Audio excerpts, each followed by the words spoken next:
making their way in. Thank you, ABT. Young Production.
Mate.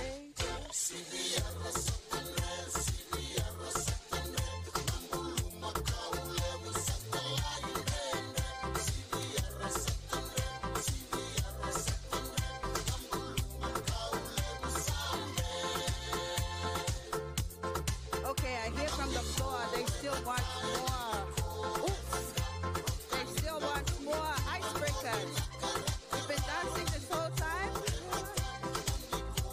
Now, you all know the Milli Milli, right? Everybody, can I hear the floor? Everybody knows the Milli Milli? Shout me the Milli Milli. Milli Milli. Milli. Great. Love it. We're going to add to it because it's quite longer. Okay, when I say moi, you say oh.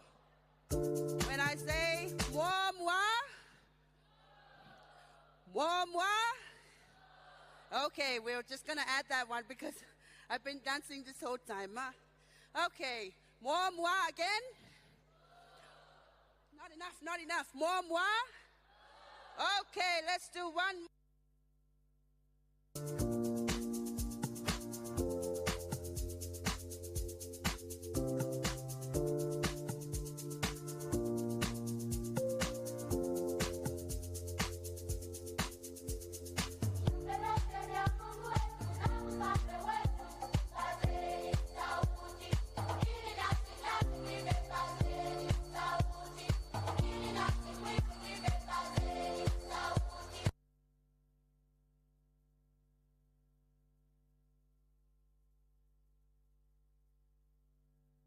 Did you know the nominations for the 2025 Commonwealth Youth Awards are now open?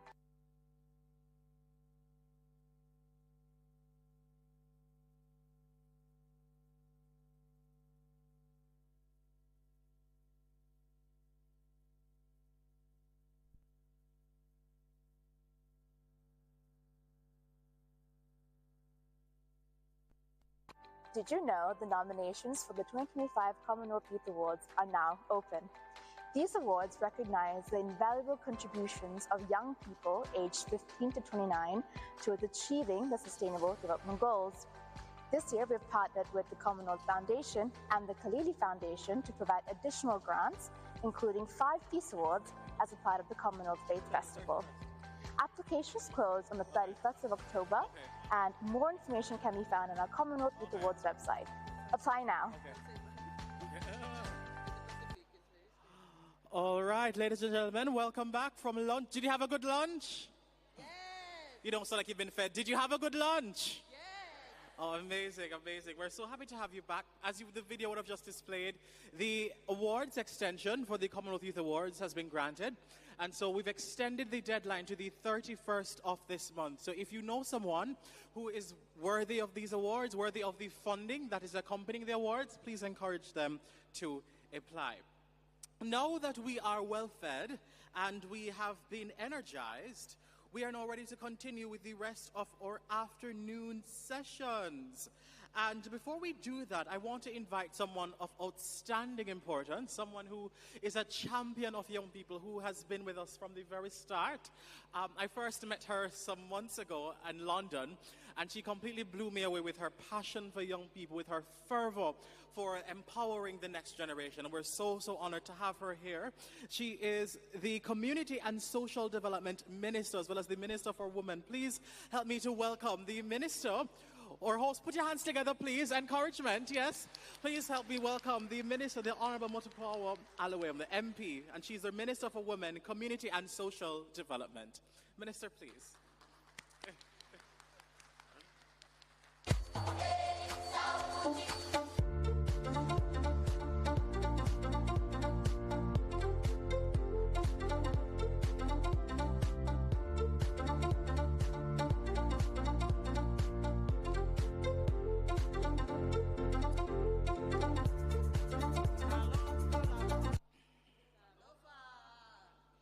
Talofa lava. Say talofa.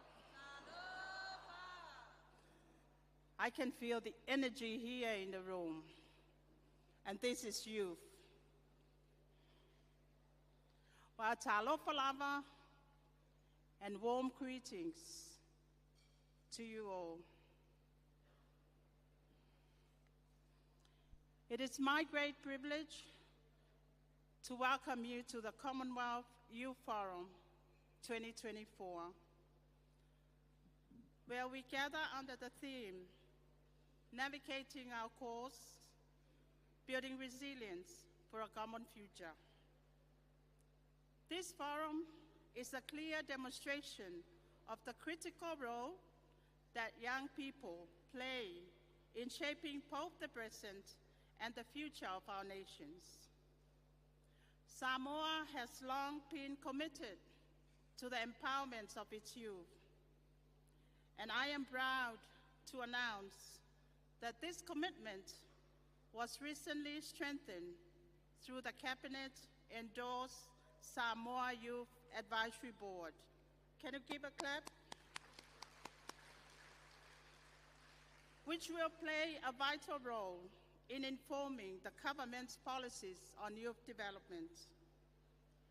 The establishment of this board ensures that the voices of our youth are not just heard, but are actively shaping the decision that will guide our future.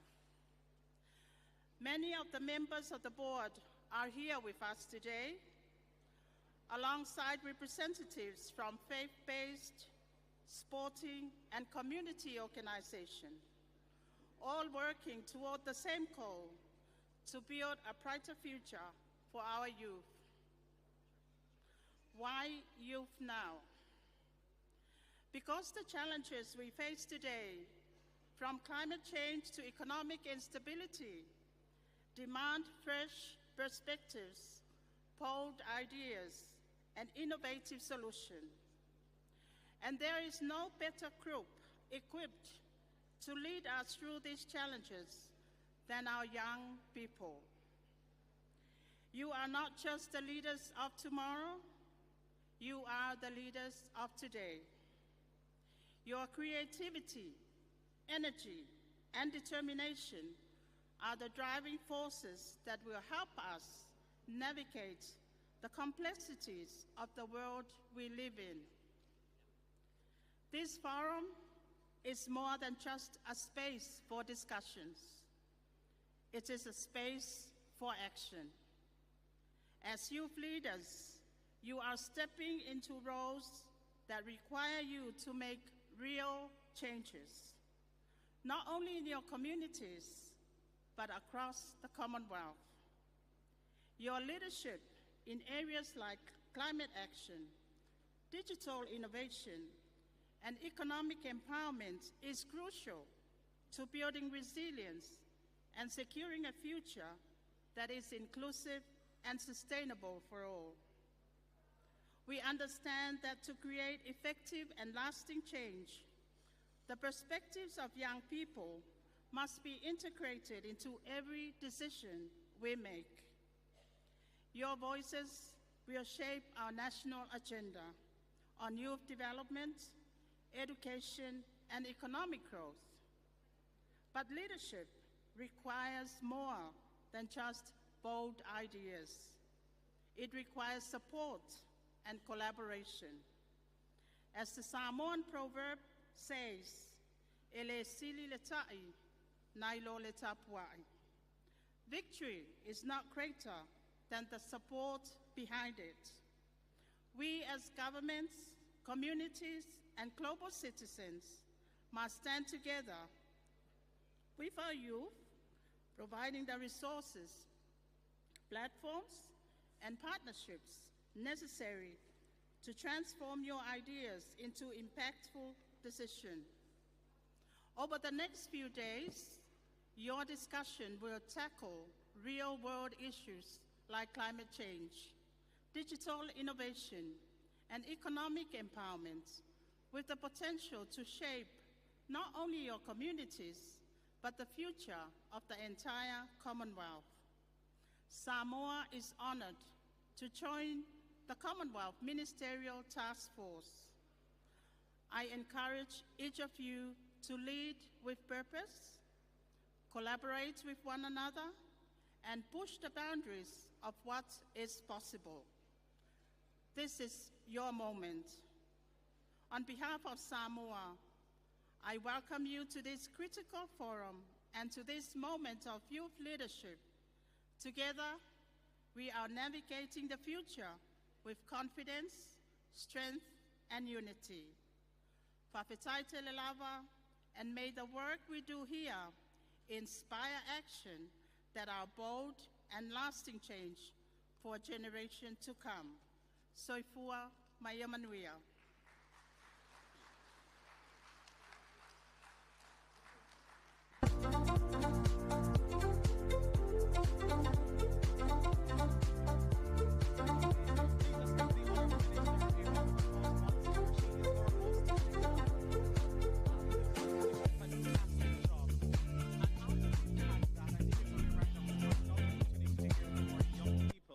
And so I'm going to hand over to Petronella, who will guide us now into our next spotlight session. Thank you, Najee. I don't know about you, but I'm ready to dive into inspiring stories.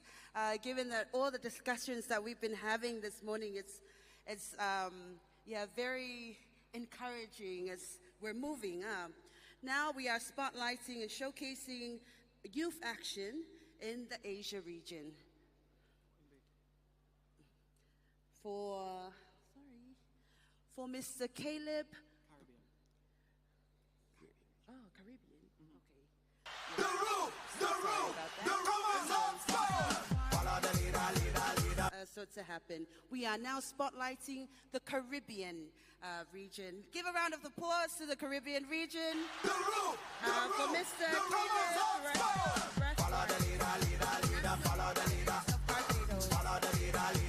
Follow the leader. Follow me. Follow the leader. Follow the leader. Follow the leader. Follow the leader. Hands up, down, up, down. Everybody now, put your hand in the air. One hand in the air, and we go from left to right. Watch this. Left, right, left, right. Two more time. Left, right, left, right, left, right, left, right, left, right, left, right, left, right, left. Follow. Follow the leader. Follow the leader. Follow the leader. Follow the leader. Follow the leader. Follow the leader. Follow the leader. Follow the leader. Come on now, jump for the left, jump for the right, jump for the left, jump for the right. Everybody, jump for the left, Myself, when I say jump for the right, jump for the left, the work that we've been doing, jump but for the the right. excitement that we've been No, stop. so far doesn't stop And here. wave. Up next, Come on, we're going to clap. dive into a topic that and affects wave. each and every single one of us. How And young wave. people are reshaping Come the on, future clap. of resilience. And wave. Everybody come. Follow the leader. Follow the leader. Follow the leader. Follow the leader. Follow the leader. Follow the leader. And so, to lead us into that exciting conversation, it is my absolute pleasure to introduce our next moderator for Plenary 3, someone who knows a thing or two firsthand about amplifying youth voices and driving climate action. Oklani, where are you? Perfect. Please give her a round of applause. Thank you. Now, the session will explore the vital role of youth in combating the climate emergency. And in talking about that, we're going to talk about the emergency climate action, investment, green technologies, and sustainable practices.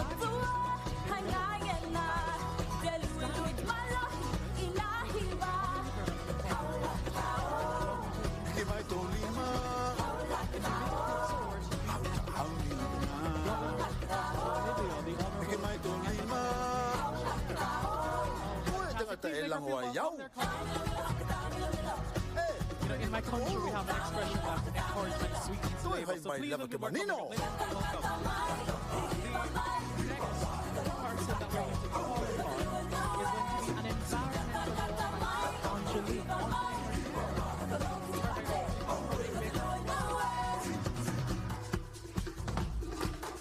We also have the manager of the Pacific Climate Change Center in the Secretariat of the Pacific Environment Program, Ofa Masi Kasame. Ofa, are you here? Oh, perfect. Ofa is on her way. We also have someone from the Pacific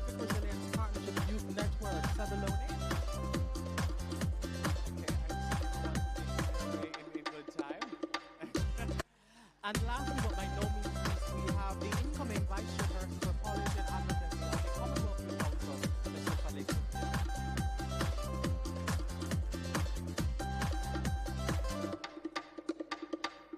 Kata-kata mai, olah tawak ye, mana yang terhiba, lulu mata malie.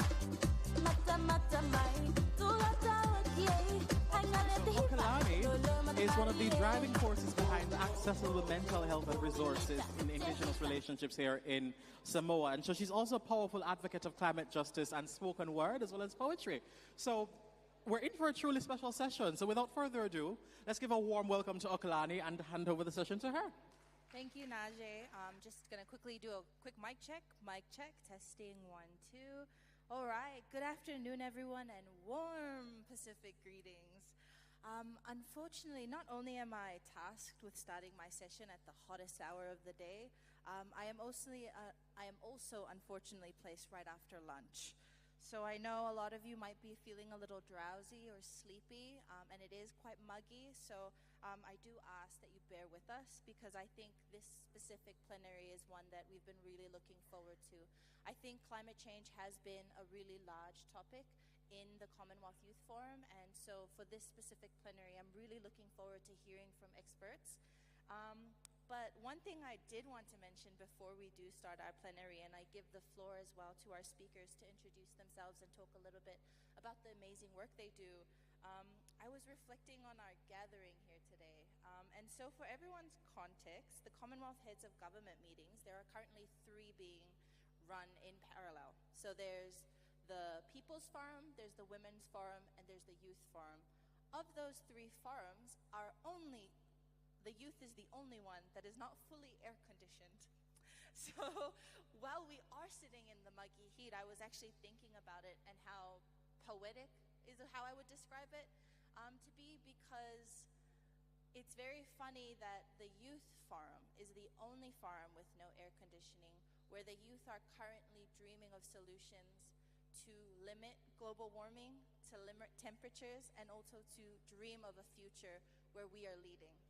And I think it is actually an interesting reflection of the dialogue we're going to be having as well, because as people are dreaming up solutions in fully air-conditioned spaces, and it's not necessarily about the air conditioning, but we are sitting in discomfort, and we are sitting in heat, and we are still happy to dream.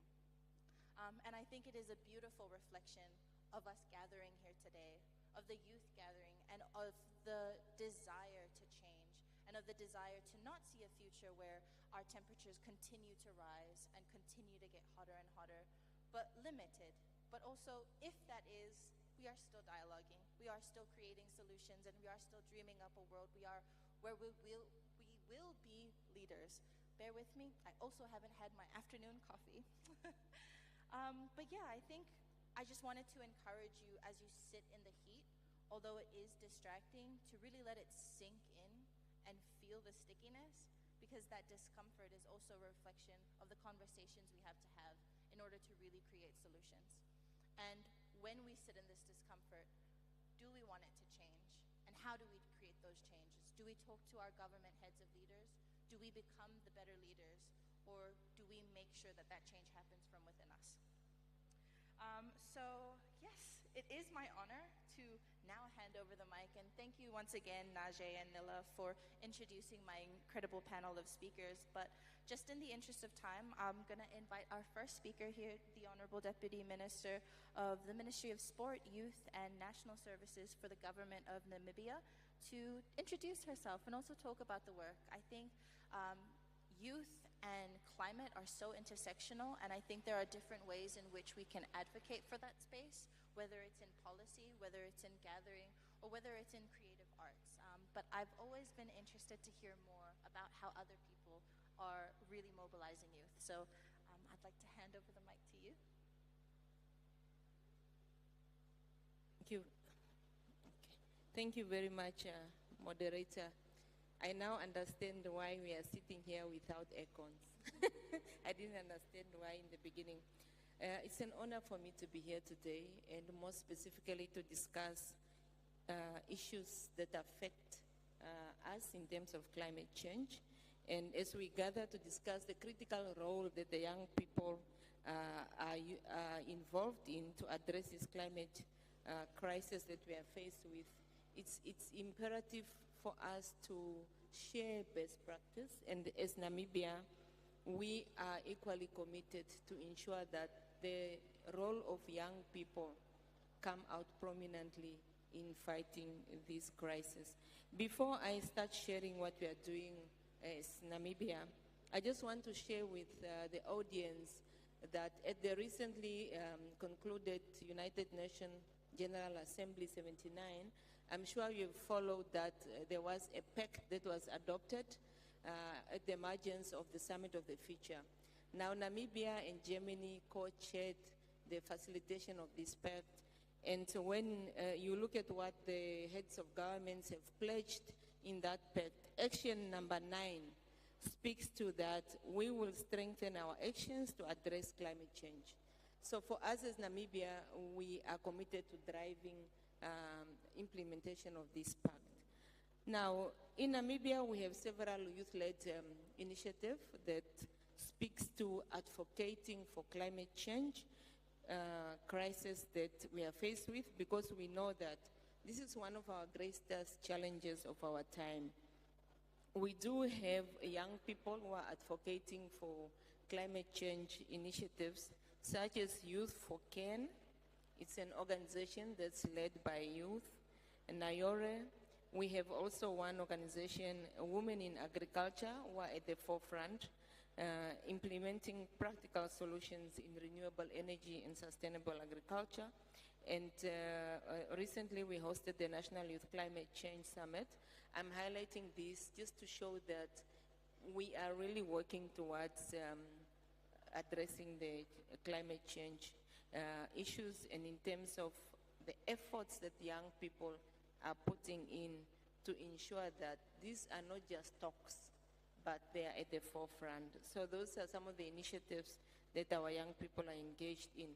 But as a Ministry of Youth, Sport and National Service, we also have different initiatives that empower young people.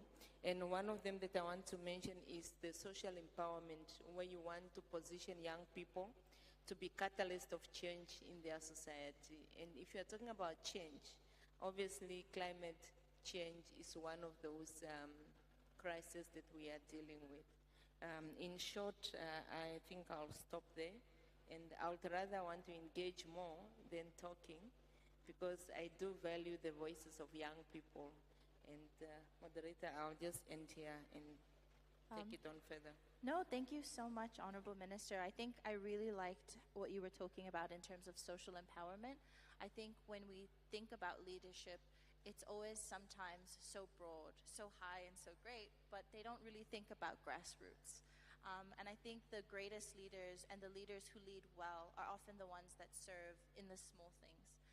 And so with social empowerment being a centermost part, I'm really looking forward to diving into that more.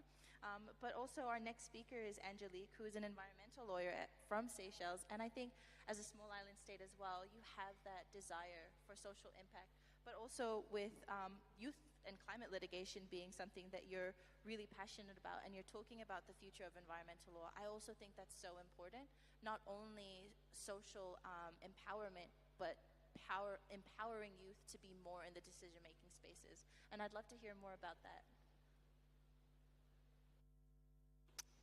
Thank you very much. Thank you very much for giving me the opportunity to speak to the Youth Forum. So I, back in 2015, was sitting in the audience at the Chogam Youth Forum in Malta. So it's really nice to be back amongst young people and to continue listening to your voices, because I think now I'm a little bit over the age limits that the Commonwealth places. So to the point about climate litigation, and I think it's great to be in the Pacific to talk about climate litigation, right? Given that the Pacific has mobilized, organized, developed a strategy, and today we actually have an advisory opinion going to the International Court of Justice talking about state obligations on climate change. But really, no one wants to start with litigation, right? We want to start with dialogue. We want to be able to converse with our governments, have a lot of transparency, hold each other accountable, have a good dialogue. And for that, I say we need to demand governments to think beyond election cycles. I know it's hard, but we need to think beyond election cycles. It's starting to feel a bit like a double intergenerational injustice when governments are taking out debt, but then investing that money in things that are harmful to our future, into activities that are quite destructive to our future and having negative climate impacts. So I'd say let's start the dialogue. Let's talk about investing in renewable energy, investing in building resilience and climate adaptation, committing to protecting our ocean within and beyond national jurisdictions, and of course sustainably managing our resources. But before I let that point go, of course, sometimes dialogue doesn't work. Sometimes we need to turn to litigation.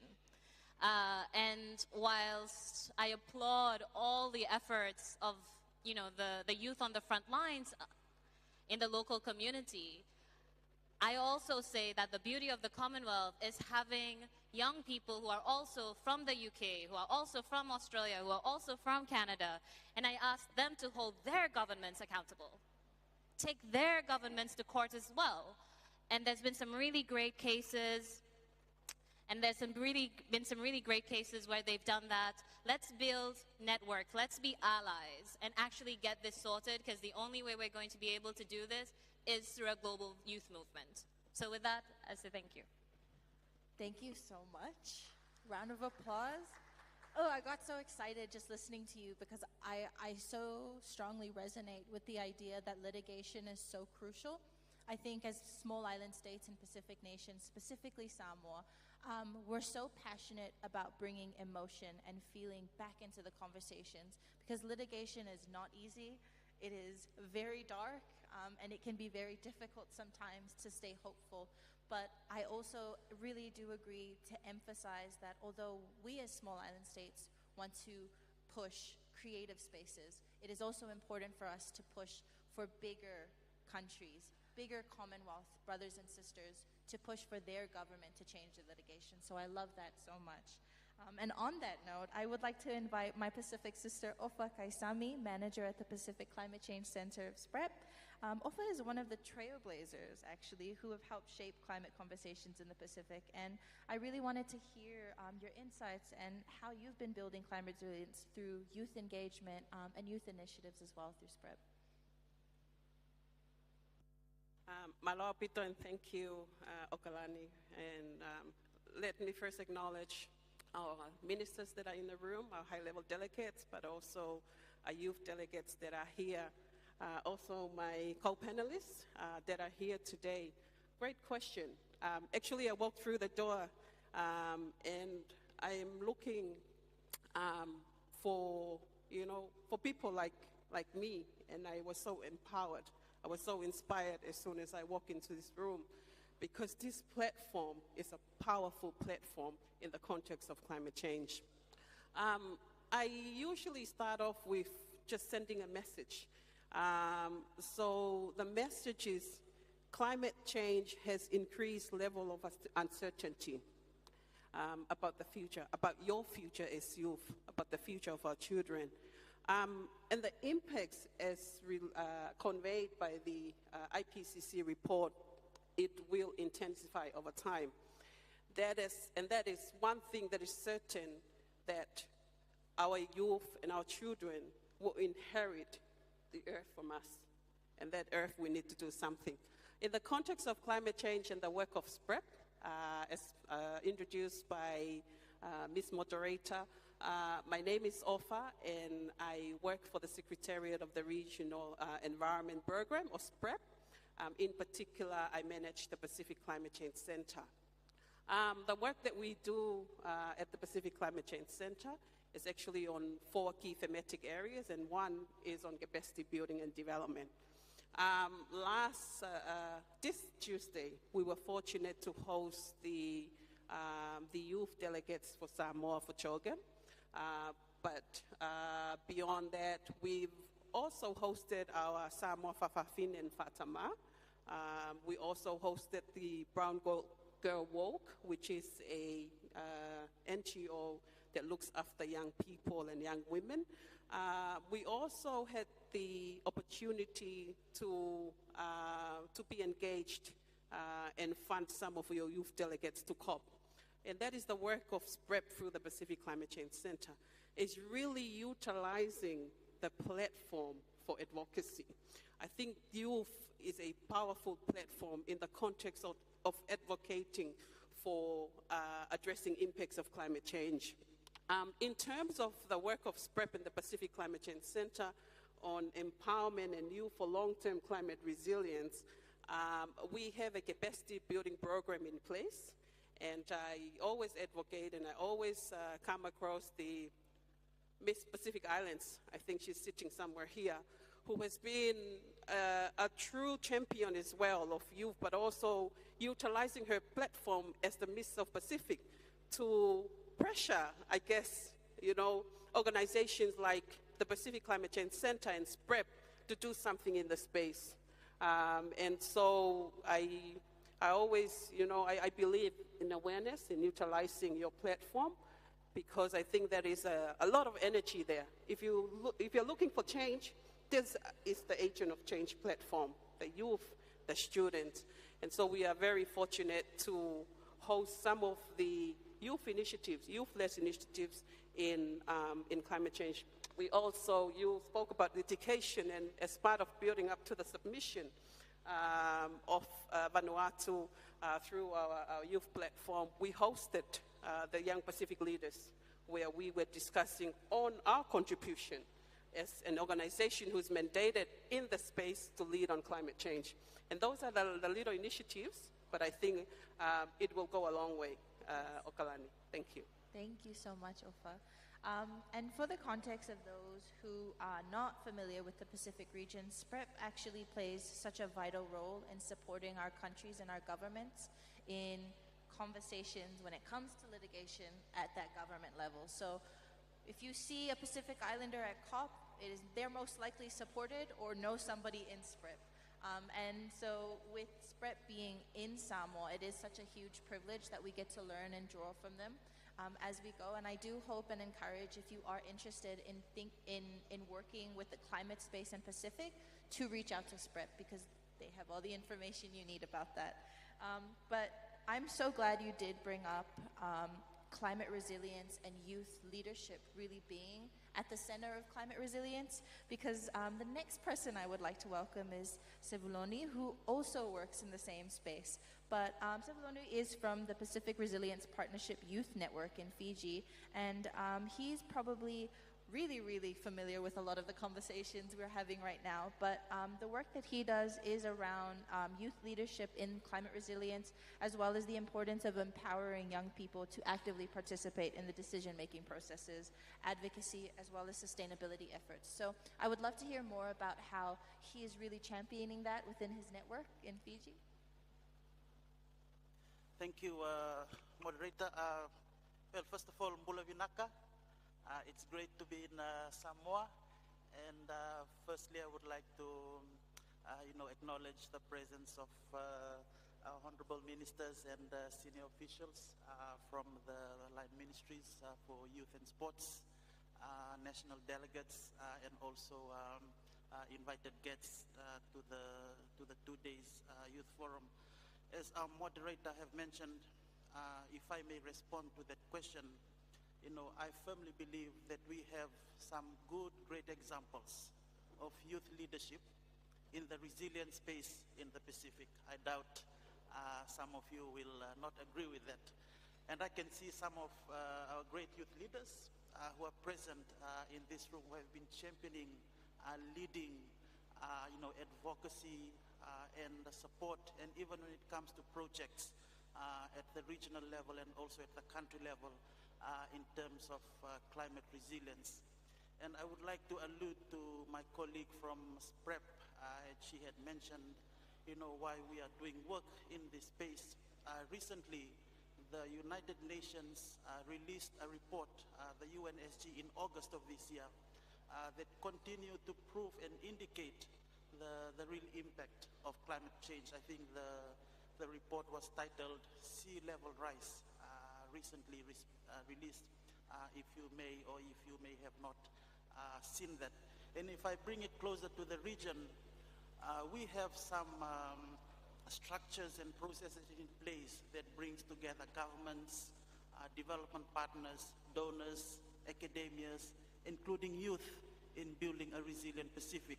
Some of you might have heard of the FRDP, or the Framework of Resilience Development in the Pacific, which is supported by the Pacific Resilience Partnership, which was endorsed by Pacific Island Forum leaders in one of their meetings. So the FRDP is an integrated approach to addressing both climate change and disaster risk management and low carbon.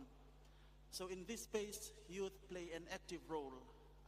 The platform is supported by our crop agencies, the Pacific Island Forum Secretariat, SPREP, the Pacific Community SPC, and other crop agencies. So it's a Pacific-led initiative that brings together Pacific governments, civil societies, and other partners, including youth. So youth have played an active role in this space in championing climate resilience. And one of the things we are looking at the moment is how do we realize this at the country level or at the national level. We work very closely with the Pacific Youth Council. As you know, that the Pacific Youth Councils have structures in place at the country level. And recently, the Pacific Youth Council, in partnership with SPC and the government of Fiji, hosted the youth ministerial meeting that was held in Nandi, and that was held just after the Pacific Island Forum Leaders meeting. And there were some priority areas that came out of that youth meeting. And one of the priority area was climate and disasters. So this is looking at how we can further strengthen the engagement of young people in our region, not only to advocate, but I think this has also been mentioned earlier in the discussion, is how do we actually take action on the ground. We advocate at the global level, at the regional level, but we also need to implement some of the advocacy work that we are doing at the global level. So we need to align our work as well with national government ministries. As we know, government ministries have national climate policies. Relevant youth ministries have national youth policies. So how do we align ourselves to national processes and mechanisms to ensure that youth leadership and youth processes in decision-making processes complements what's in place at the country level. But also there are regional strategies that we are also aligning to. Earlier on, my counterpart from SPC mentioned about the Pacific Youth Strategy that is currently being progressing. So we are looking at how we can also strengthen resilience as part of the youth strategy.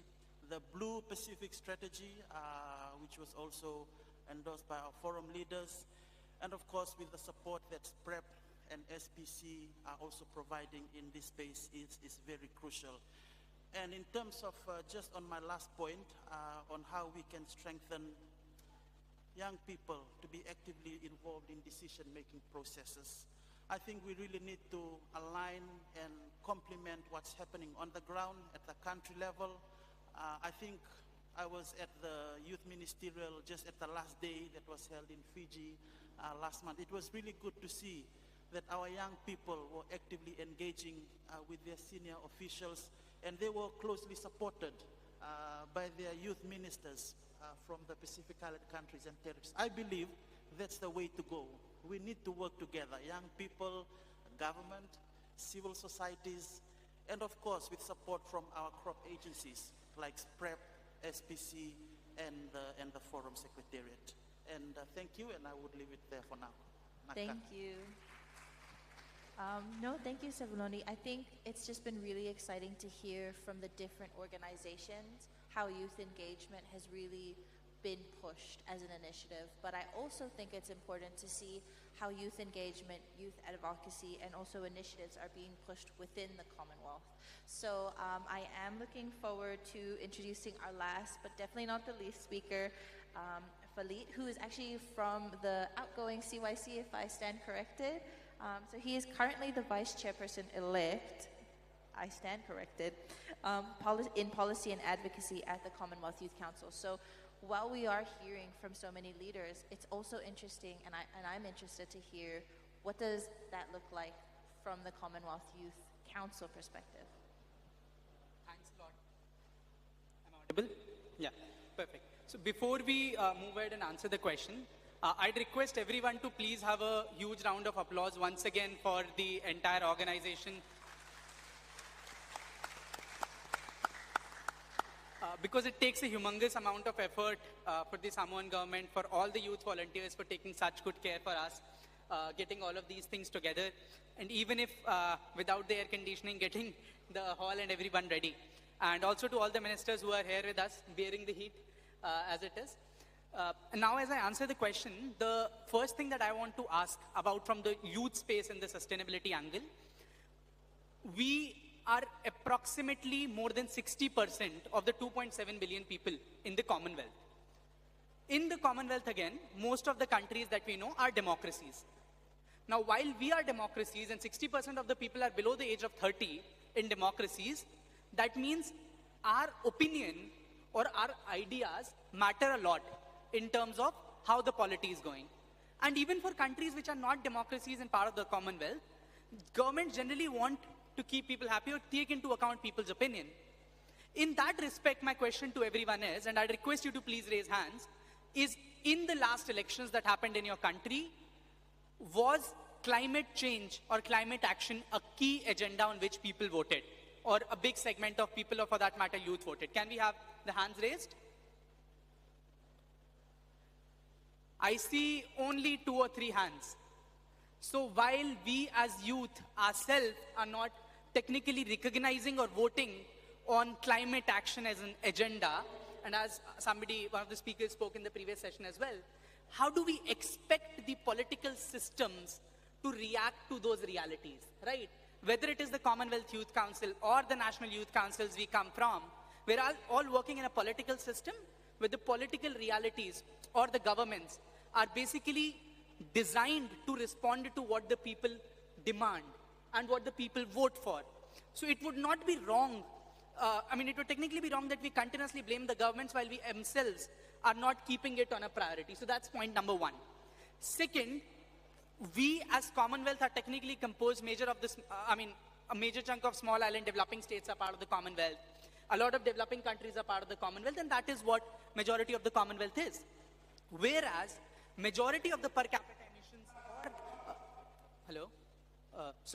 and the consumptions are technically happening in the global north. And there, it's even less of an agenda. We have I'm sorry to quote, but the US elections are going right now. There are multiple candidates sort of campaigning, but how many times do we hear climate change as an agenda or climate action as an agenda that the youth is technically voting for? Right, so this is something that we from the Commonwealth Youth Council or the National Youth Councils need to design and talk about.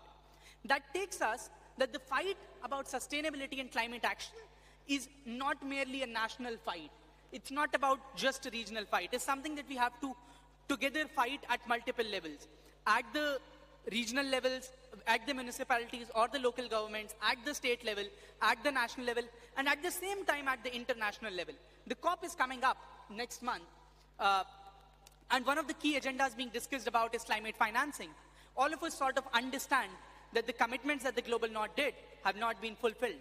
So this posits a responsibility on us as the Commonwealth Youth Council and youth of the Commonwealth to go out and mobilize not just ourselves, but also the youth of the Global North to demand from their governments and our governments that action needs to be taken, that commitments need to be followed through, that technology transfers that they have committed, the commitments that they've made to finance the Global South's development are taken care of. Incidentally, I was just 1 week back in Germany at the Hamburg Sustainability Conference, which was a follow-up, by the way, by the German government of the United Nations Summit of the Future in the Pact, and we had the Namibian president over there as well. And we discussed this point, and he raised it as well, that the just transition cannot happen without the global north recognizing its efforts. And we have to mobilize them. We have to get the youth from those countries to realize the problems that we face.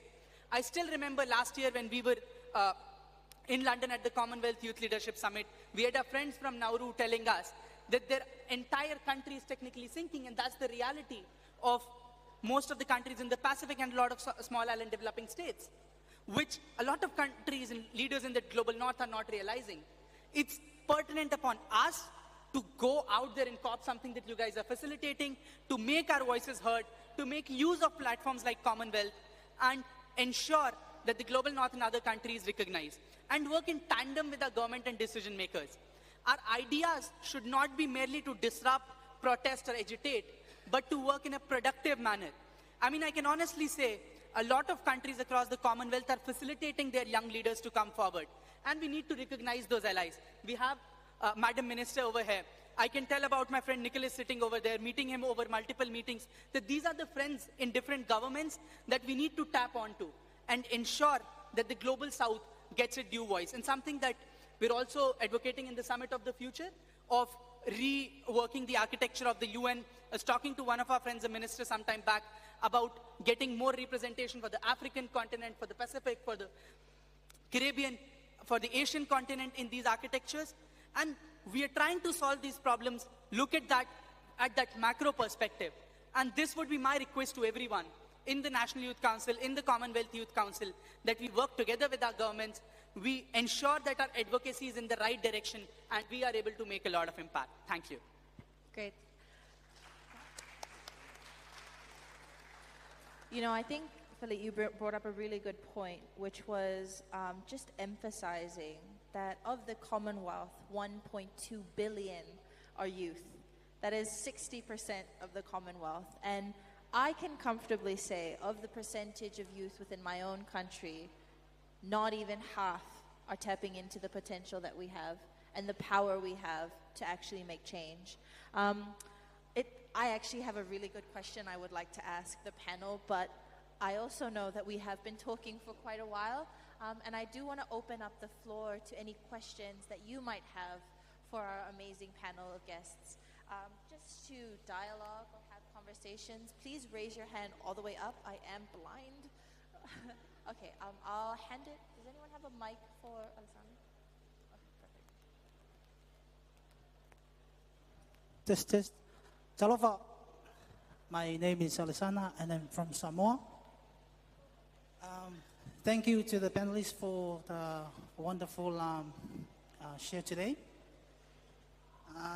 Most importantly to Emma for highlighting the critical role that youth are doing in the community. I currently work as a consultant, directly working with the vulnerable communities in the Pacific Islands.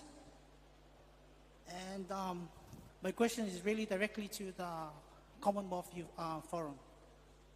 So we've talked today about the mitigation that we are planning for the Pacific Islands and all the countries of the Commonwealth. We're also talking about climate finance and all those things about COP coming up. We're talking about policies and strategies and how we're going to implement and what is and that. But my question is, what can we do? And we have to do it now. So what can the Commonwealth do for the Pacific Islands and all its members to address the issues of the vulnerable communities, youth, including women, and all our societies? In terms of fundings and financial... Could you clarify your question again, please, just to make it shorter so that the panel could answer and respond? No problem. And a little louder, please. Yeah.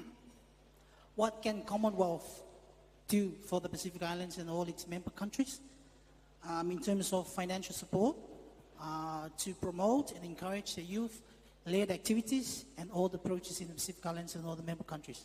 Yes. Is the question for me? Okay. Ofa, perhaps you could start us off? Thank you, Okalani, and thank you for the hard question. I'll try and attempt, but that is a very challenging question. What can we do? I was going to talk about the challenges of implementing climate change initiatives in the space in the context of the Pacific. One is there is lack of enabling resources for us to tap into in the context of climate change, regardless if it's a project or initiative, a soft measure, or a hard technology project. One of the things that have consistently been brought up by the Pacific countries is the access to those resources and funding and support. Now with what we can do is, as I mentioned earlier in my remarks, we have programs that are here in the space in the context of the Pacific. And also I'd like to acknowledge those statistics that you presented on. 1.8 billion of the total population of the world recorded in September 2024 is actually the youth. And 85% of that 1.8 billion is actually from developing countries. In the context of what we can do our part as a youth platform, as a regional organization, as a student in the space. I think there's a lot of energy here, and I think we need to be more collective in our push for recognition and, of course, our for commitment. The other I was also wanted to talk about is what we can do now is this is a vehicle for accessing innovation and solutions. The youth is actually that vehicle that we can utilize and leverage to support in order for us to access innovative solutions in the context of addressing climate change. And SPREP and the Pacific Climate Change Center has a mandate in the Pacific to actually support your cause in the context of innovative solutions to climate change, but also capacity building and training. Thank you. Thank you. Would you like to add? Thank you, Madam Moderator. I just want to add to the question that was asked in terms of what Commonwealth should do to mitigate the climate changes. And I want to add to your question rather. We know that climate change impacts disproportionately the developing countries. And we are responsible for a very, very few percentage of this carbon emission. Perhaps it's time for those developed countries that we know are more contributing to these actions in terms of industrialization that contributes to the climate effects. It's time that we should relook at the financing architecture in order for us to start investing more money, especially funds towards initiatives that lead to mitigate these effects of climate change. In Namibia, for example, as we speak now, we are adversely affected in terms of drought. We are facing drought. We have even declared a state of emergency. And it's time that we really relook at how do the countries that are responsible for these climate changes also assist the developing countries in terms of funding towards climate change mitigation strategies. I think by so doing, we'll be able to mitigate the challenges. But I want to conclude with my remarks by saying that as a country, as Namibia, we remain committed to meet our obligation that we have signed in terms of the United Nations Framework Convention and on climate change and the Paris Agreement. We all know that COP, and we have different strategies that we've put in place as a government to meet these obligations. And in so doing, young people obviously are at the center stage to ensure that we mitigate the challenges that we are faced with. Thank you. Thank you for a great question. And I think bottom line, what you're asking is, where's the money, right? When does Commonwealth bring you the money? And I think it's a great question, especially this year. As you've mentioned, we're going into COP29. But we need to make sure that when we go into COP29 and we're negotiating as small island developing states, our friends from developed countries who I hope are not just our friends whilst we're in Samoa, but they're going to be our friends whilst we're in Baku. Right? And we need to leverage the time that we have now. It's opportune that we're having CHOGM just before COP29 for us to be leveraging those relationships, for us to be using that Commonwealth family, that Commonwealth network to say, we want to make sure that in the declaration coming out of the Commonwealth Heads of Government meeting, it's more than we need to have a climate finance outcome at COP29. We need to have ambitious language, right? And we need to make sure that we are persuading our governments that that needs to be in their talking points when they're having all those bilaterals on the side. That's in their talking points. And then they're going to follow up in Baku. It's not like when we're in Baku, we're no longer Commonwealth. Of course, we have to be we're Commonwealth wherever we are. So that's one thing. But then a very specific example of what's taking place, and you know, my first point was more the political, the mobilization, that's very important. But something very concrete that's also taking place is the Commonwealth Secretariat and the Ocean Risk and Resilience Action Alliance. Together that we're collaborating and we're having a Blue Finance Working Group, right? And this Blue Finance Working Group, it is a working group under the Blue Charter. And we're looking at innovative ways to mobilize resources. You know, I mean, I don't want to go into there's no money anymore. We know the money's there. It just depends what they want to go to. But let's just accept that. But in the face of excuses like there's no money, let us turn to also innovative sources of financing. Let's look at the blue bonds. Let's look at impact investing. Let's look at what guarantees can do for us. So there is this ongoing conversations. There is a need for your governments to be open to such solutions. Of course, the need for dialogue, to ask about if there are questions, if there are concerns, worries about these solutions, to have those dialogues. But these opportunities are there, these options are there, and it is being facilitated by the Commonwealth. So I think innovative ways of resourcing. Yeah, I certainly believe that the money is coming if we work together as a Commonwealth. Yeah. No, thank you. Sorry, no, I was just adding on innovative ways of finding resource is a really great way to put it, because I think with funding, there's so much funding, but are you looking in the right places? Are you asking the right people? And are you making the right friends? I think often at times when the conversation around funding comes up, it is acknowledged as a challenge within small island states because of the amount of red tape that comes, but there are ways of finding funding. You just gotta rub shoulders with the right people. But I am mindful we are running out of time, so if it's possible, I'll just take 2 more questions. I know Nick had his hand raised, and I think the gentleman in the back as well with the blue shirt, perhaps, and we'll see if we have enough time for one more. But I'm also going to request if the response be just one panel, so we can just have a few more questions as well. Thank you. Testing. Good afternoon. Thank you for the opportunity to ask this question. So the energy transition is very complicated, and given the previous plenary sessions, we've touched on a few things such as education and different pathways to empower young people.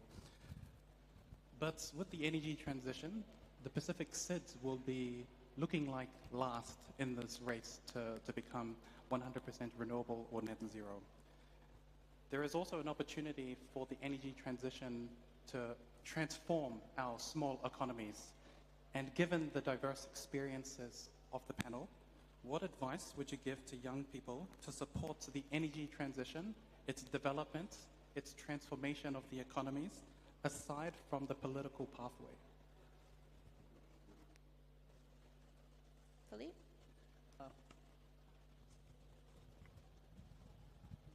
Hello. Yeah. So I think this is a very important question in terms of identifying these pathways. When we are talking about financing and transforming our economies, and particularly about green transition, one thing need to be kept in mind, that the green transition has to be a very just transition, right?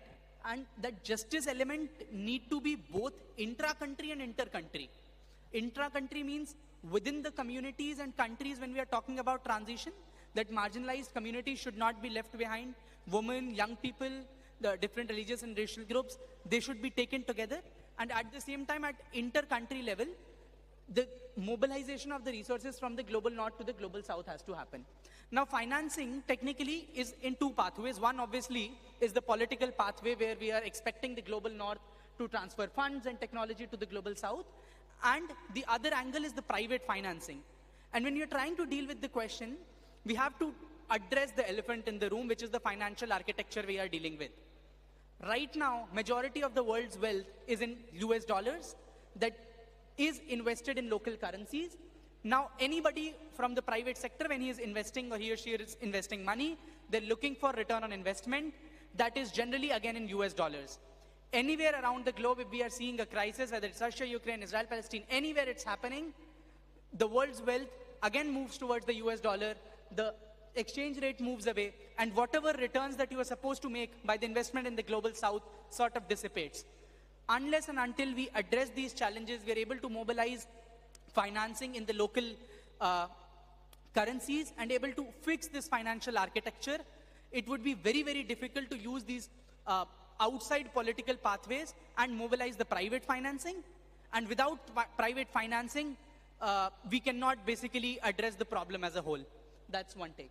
Thank you. I'm so sorry. I think we are running out of time. But if you have a specific question for one of our leaders, I am happy to note them down and actually respond directly to you afterwards. I'm just mindful we have so many other breakout and plenary sessions to get through, but thank you so much once again to the panel of speakers today for your expertise on this knowledge. Climate change is so real and so intersectional. And as I wrap up and I finish things up, I think I actually wanted to pose a question to our audience, because I know there is going to be a breakout session where we can dialogue some more. So if you're feeling discouraged, you don't have questions now, please be reminded that there is a breakout session where you can have these conversations again. But the question is, and I'm going to be the devil's advocate for this one, but with climate change being such an important topic, right? We also have to acknowledge how intersectional socioeconomic issues are. And when you're talking about pushing initiatives like climate change, education, and resourcing and youth mobilization, we also have to acknowledge education, mental health support, financing kids, and affording to eat or have food on the table is also something that youth are struggling for. And in that sense, how are we mobilizing youth to fight for climate change while also acknowledging that some youth do not have the privilege to think about climate change because of their socioeconomic challenges? And that is just my question to the floor to end us. I hope we can dialogue some more during the breakout sessions, but thank you so much.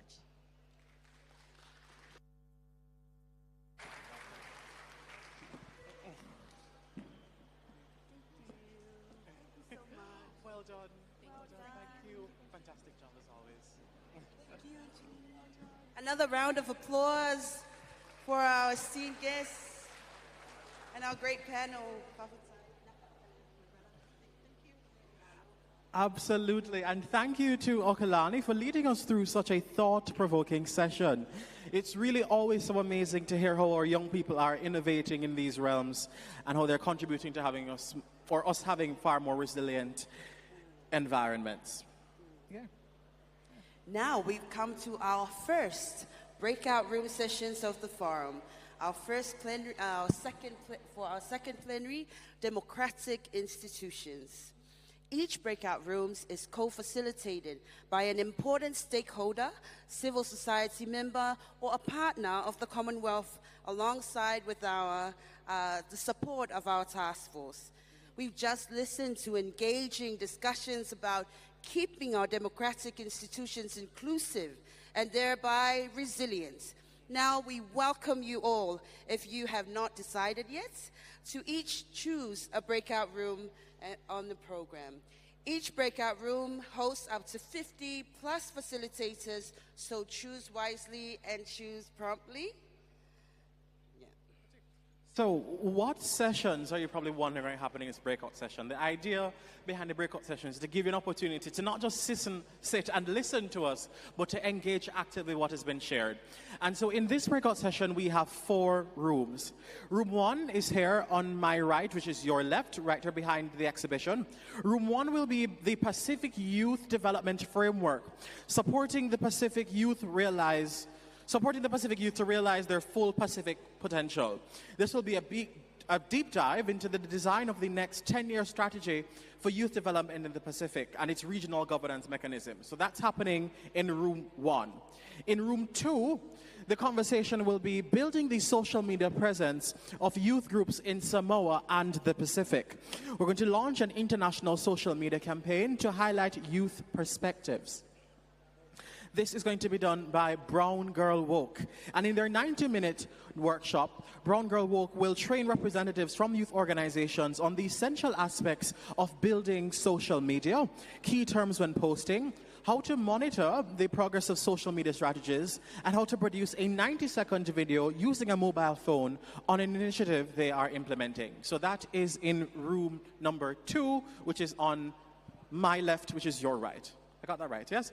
And then proceeding now on to room 3, which is right behind room 2, still on your right. Room 3 is entitled, A Great Leader Can Change the World in an Instant. This is going to be a public speaking and advocacy masterclass by the ESU. It is going to be a fun and interactive session for youth delegates of the Commonwealth to bring essential debating, public speaking, and diplomacy skills to the fore. They will explore the importance of negotiation and learn how to implement effective strategies when delivering a speech. And lastly, room 4 is upstairs. So 1, 2, 3, and 4. And in room 4, we're going to have Samoa Youth Solutions, entitled by the One Resilient Common Future by the Samoa Youth Solutions team. They are going to organize multiple local youth organizations and ambassadors, and the event serves as a platform for Samoan youth to showcase their initiatives across various sectors, and it will highlight Samoan youth who are making an impact in their organizations to create a resilient common future in Samoa.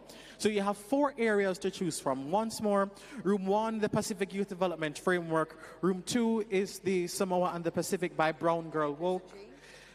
Oh, quick change. Okay, so Brown Girl Woke is now up in room 4, which is above. They've switched, and Youth Solutions is in room 1. So 1, 2, 3, and 4 upstairs. So please, you have the next 90 minutes or so to go ahead and join a breakout session. Please don't all go to one breakout session. They can only hold around 50 persons. So if you go to a breakout session and it is at capacity, please go to another one. If you realize that another one is dwindling and you'd like to support that, please do. On a final note, before you get up, we have the bags, delegate bags. So all the international youth delegates and senior officials and ministers, please, you can start trickling towards the entrance of the building to collect your tote bag with a few goodies in there on behalf of the forum. So please, you now have the next hour to go to a to go to a breakout session of your choice, and please go and visit the entrance to pick up your international tote bag. That is for our international youth delegates.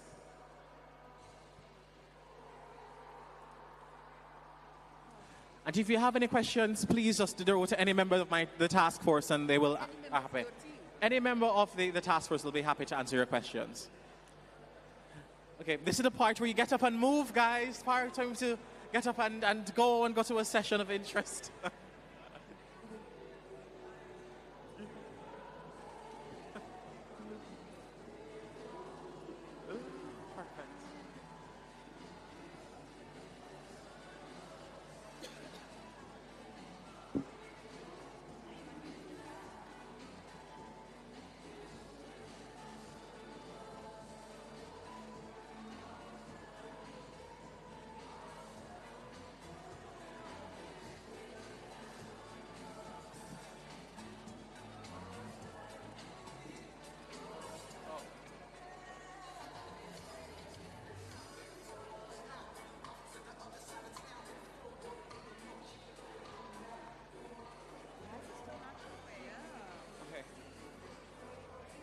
Okay. I will send it to you now. All right. how the comms.